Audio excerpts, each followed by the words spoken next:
অষ্টম দিনের মতো চলছে রিটার্নিং কর্মকর্তার বিরুদ্ধে দায়ের করা আপিল আবেদনের শুনানি। সকাল থেকেই শুনানিতে উপস্থিত হয়েছেন আপিল করা প্রার্থীরা, যা বিকেল ৫টা পর্যন্ত হওয়ার কথা হয়েছে। আজকের ১০৯টি আপিল আবেদনে দ্বৈত নাগরিকত্ব ইস্যু, ঋণখেলাপি সহ অপেক্ষমান থাকা বেশ কয়েকটি শুনানি হবে। এদিকে কুমিল্লা ৪ আসনের এনসিপি প্রার্থী হাসনাত আব্দুল্লাহ ও বিএনপি প্রার্থী মঞ্জুরুল আহসান মুন্সি পাল্টাপাল্টি মনোনয়ন বৈধতার বিরুদ্ধে আপিল শুনানিতে উপস্থিত হয়েছেন।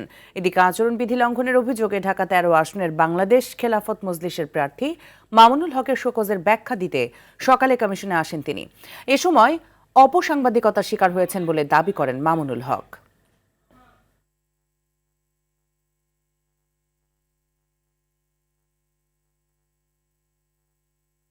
সেটা হলো গণভোটের প্রচারণার লিফলেট। তো এই যে ঘটনাটা, এটা আমি মনে করছি যে লেভেল প্লেয়িং ফিল্ড তৈরির ক্ষেত্রে এগুলো একটা সিগনিফিকেন্ট একটা লক্ষণ, যেটার দ্বারা বোঝা যাচ্ছে যে এখানে নানাভাবেই প্রতিপক্ষকে বা কোনো এক পক্ষকে ঘায়েল করার, তাদের ভাবমূর্তি ক্ষুণ্ণ করার নানা ধরনের এখানে কার্যক্রম পরিচালিত হচ্ছে বলে আমরা শঙ্কিত। দর্শক, রাজধানীর আগারগাঁও নির্বাচন কমিশন থেকে সরাসরি যুক্ত হচ্ছেন আমাদের সহকর্মী নাজমুল হুদা। সরাসরি চলে যাচ্ছি সেখানে। নাজমুল, এখন পর্যন্ত কয়টি শুনানি হয়েছে আর আপিলকারীরা কি বলছেন জানাবেন। মিতু, আজকে অন্য দিনের তুলনায় আমরা দেখেছি খুবই ধীর গতিতে আপিল নিষ্পত্তি হচ্ছে। এর একটি বড় কারণ, আজকে বেশ কিছু আপিল রয়েছে যেগুলো প্রার্থীদের বৈধতার বিরুদ্ধে। তো এই আপিলগুলোই মূলত একটু জটিল পরিস্থিতি সৃষ্টি করছে। অন্যদিন এই সময়ে প্রায় অর্ধেক, অর্থাৎ ১০০টি আপিল শুনানি হওয়ার কথা থাকলে ৫০টি হয়ে যায়, তবে আজকে কিন্তু সেটি হয়নি। আজকে ৩০টার মতো হয়েছে এবং আমরা সর্বশেষ যে তথ্য পেয়েছিলাম দুপুর ১২:৩০ পর্যন্ত, তখন পর্যন্ত ২০টি শুনানির মধ্যে নিষ্পত্তি মঞ্জুর হয়েছে ৮টি এবং এর মধ্যে বাকিগুলো না মঞ্জুর এবং পেন্ডিং রাখা হয়েছে।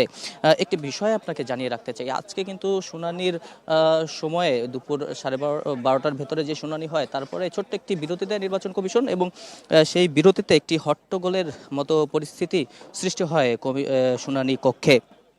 সেখানে বিএনপির যেই ফেনী ৩ আসনের প্রার্থী রয়েছেন, তার বিরুদ্ধে গালাগালির অভিযোগ আনেন এনসিপির দক্ষিণাঞ্চলের মুখ্য সংগঠক হাসনাত আব্দুল্লাহ এবং সেই বিষয়টি নিয়ে নির্বাচন কমিশনের কাছে হাসনাত আব্দুল্লাহ মৌখিকভাবে তাকে জানানো, তার দৃষ্টি আকর্ষণ করেন এবং সেক্ষেত্রে ইসি রহমানুল মাসুদ তিনি এই ঘটনাটিকে অনাকাঙ্ক্ষিত বলেছেন। পাশাপাশি এই ধরনের ঘটনা যাতে কোনো প্রার্থীর বিরুদ্ধে এই ধরনের ঘটনা যাতে আর না হয় সেটির জন্য তিনি অনুরোধ করেছেন।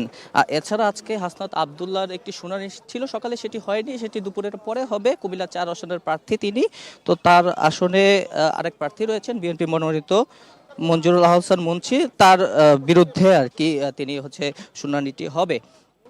এছাড়া চট্টগ্রাম ৪ আসনের বিএনপি প্রার্থী আসলাম চৌধুরী, তার শুনানিও পেন্ডিংয়ে রাখা হয়েছে। ঋণ খেলাপি ইস্যুতে ২টি ব্যাংক তার মনোনয়ন বৈধতার বিরুদ্ধে আপিল করেছেন, তবে সেই বিষয়টি এখনও নিষ্পত্তি হয়নি। এই ধরনের বিভিন্ন ইস্যু রয়েছে, সেই শুনানিগুলো পর্যায়ক্রমে হবে।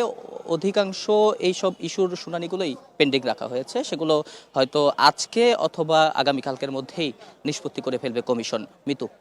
জি, অসংখ্য ধন্যবাদ আপনাকে আমাদের সাথে যুক্ত হওয়ার জন্য।